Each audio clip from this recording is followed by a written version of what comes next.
Bonjour à toutes, bonjour à tous. Bon, j'ai pas fait exprès d'avoir la lumière au-dessus de la tête. Je pense que c'est le soleil qui se reflète. Aujourd'hui, je voulais répondre à la question qui je suis. Enfin, en tout cas, tenter de répondre à la question qui je suis. Alors, je vais pas nommer mes qualités et mes défauts. Pour moi, ça n'aurait pas de sens. Par contre, je vais vous partager des éléments qui ont jalonné mon parcours de vie vers cette révélation, en fait, de qui je suis. D'autant plus que je crois que nous sommes tous en quête dans cette vie et moi je considère que je suis encore en chemin. Alors ce qui est sûr, c'est que je suis Christine, j'ai 57 ans. Je peux dire que je suis d'une nature hyper sensible. Je suis animée par une force de vie et un courage qui me permettent des dépassements de soi incroyables. Ça, j'arrive à le reconnaître et à le dire aujourd'hui. Petite, mon rêve, c'était de vivre en liberté avec les chevaux. J'ai réalisé ce rêve.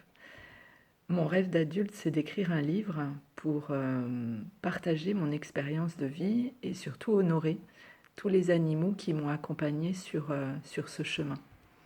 Ma vie, c'est une succession de dépassements de soi dont je ne mesure pas toujours la puissance, des dépassements de soi nombreux qui n'ont pas été réalisés dans le respect de mes besoins. Je me sens investie d'une mission qui est de révéler cette force de dépassement de soi chez les humains. Parce que je pense que on l'a tous à l'intérieur de nous-mêmes. Grâce au regard des animaux, grâce à la relation avec les animaux, à l'apprentissage de l'amour inconditionnel et de la résilience qu'ils nous inspirent. Je voue un culte à l'amour, au respect et à la liberté depuis que je suis toute petite. J'ai fait l'expérience de la violence dans mon enfance, dans l'adolescence et dans ma vie d'adulte, sous différentes formes, que ce soit physique, verbale, psychologique, mais également sexuelle. J'ai parfois été moi-même violente dans des situations où j'étais hors de moi, violente vis-à-vis de moi-même et parfois vis-à-vis des autres.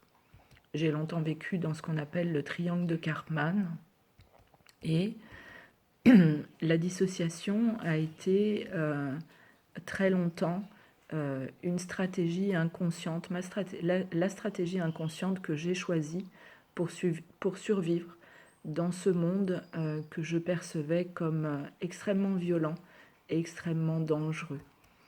La dissociation, c'est un mécanisme qui m'a conduite petit à petit à me séparer de moi-même, à me replier dans ma carapace.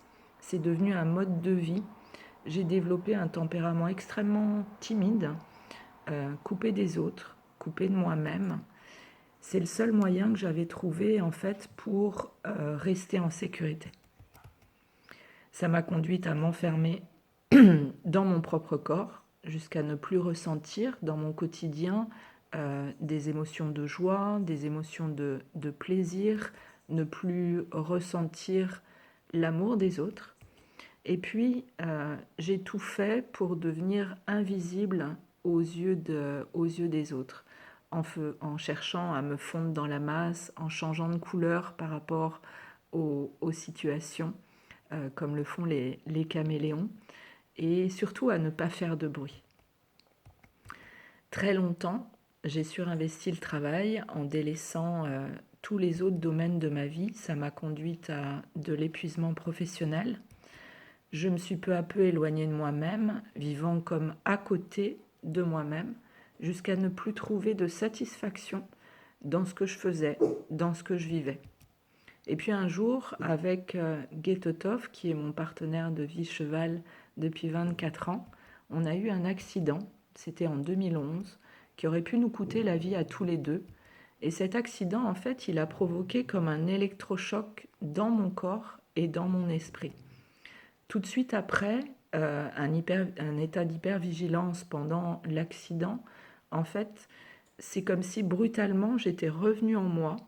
Tous mes ressentis ont été exacerbés, mes perceptions étaient plus profondes, je n'avais plus mal et je percevais avec lucidité.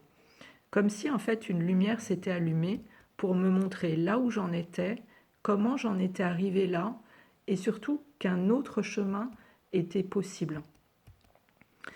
Et en fait, j'ai vécu ce qu'on appelle un état modifié de conscience qui ouvre à la sagesse que je crois que l'on a tous à l'intérieur de nous-mêmes, cette sagesse qui nous permet de comprendre intuitivement les métaphores de la vie et leurs messages. Dans la semaine qui a suivi, j'ai choisi de déménager mes chevaux de lieu de vie. 2 mois après, j'ai demandé une rupture conventionnelle de mon contrat de travail et durant 3 mois, je me suis retirée auprès de mes chevaux, dans leur pré, où je me suis posée avec eux, auprès d'eux, chaque jour qui passait.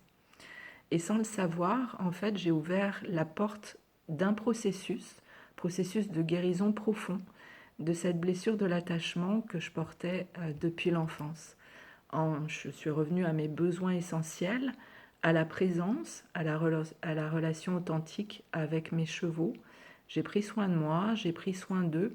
J'ai commencé à ouvrir des espaces insoupçonnés en moi. J'ai commencé à ressentir, à éprouver à nouveau des émotions. D'ailleurs, la première émotion qui est apparue parfois avec violence, ça a été la colère.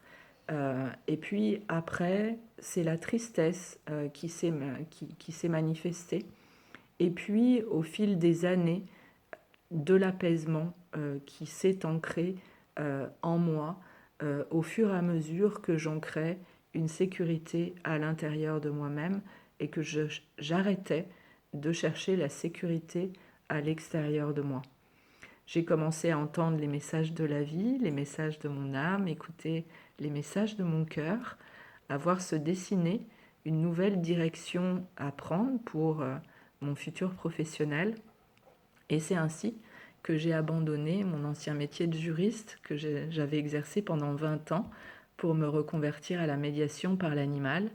Et après plein de formations à la relation d'aide, à la médiation par l'animal, en psychologie, j'ai créé mon premier lieu d'accueil en zoothérapie et j'ai accompagné durant 10 ans des personnes en situation de handicap, mais également des personnes fracassées par des événements de vie avec ma tribu de compagnons médiateurs.